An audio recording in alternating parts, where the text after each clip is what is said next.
ഞാൻ പാർട്ടി കാര്യങ്ങൾ പരസ്യമായി അഭിപ്രായം പറയാൻ താല്പര്യമില്ല, എനിക്ക് താല്പര്യമില്ല. തന്നെയുമല്ല, പാർട്ടി പ്രവർത്തകർ പഞ്ചായത്ത് തെരഞ്ഞെടുപ്പിന് പോകുന്ന സമയമാണ്. പാർട്ടി പ്രവർത്തകരുടെ തെരഞ്ഞെടുപ്പാണ് പഞ്ചായത്ത് തെരഞ്ഞെടുപ്പ്. അത് കഴിഞ്ഞാൽ നിയമസഭാ തെരഞ്ഞെടുപ്പ് വരാൻ പോവുകയാണ്. അതുകൊണ്ട് പാർട്ടി പ്രവർത്തകരുടെ മനസ്സിനെ വേദനിപ്പിക്കുന്ന ഒരു കാര്യത്തിലും ഞാൻ പ്രതികരിക്കില്ല.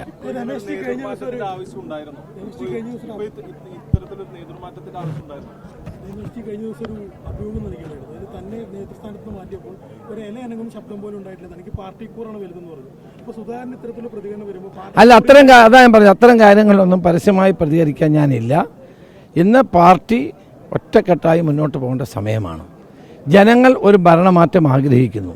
അതനുസരിച്ച് എല്ലാ നേതാക്കളും പ്രവർത്തകരും പ്രവർത്തിക്കേണ്ട സമയമാണ്. അതുകൊണ്ട് ഇതിനെപ്പറ്റി ഒന്നും ഒരു പ്രതികരണവുമില്ല.